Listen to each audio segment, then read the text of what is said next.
Þol er mælikvarði á hversu lengi við getum stundað einhverjar æfingar, hlaupi eða eitthvað þess háttar.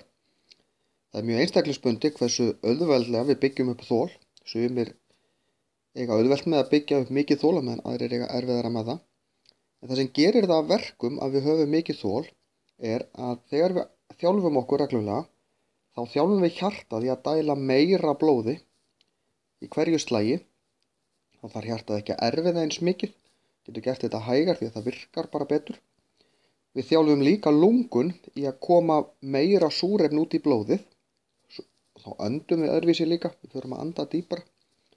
Og þá kemst meira súrefni út í blóðið og þá virkar þetta allt betur. Því að það sem gerist þegar okkur skortir þol er að þá stífnum við upp þegar við erum að hlaupa. Það er vegna þess að það vantar súrefni í vöðvan. Ef að vöðvarnir fara að brenna sykri eða einhverju án súrefnis, að þá verður til mjólkursýra í vöðvanum. Mjólkursýra fer ekkert auðveldlega í burt úr vöðvanum þannig að þeir stífna upp.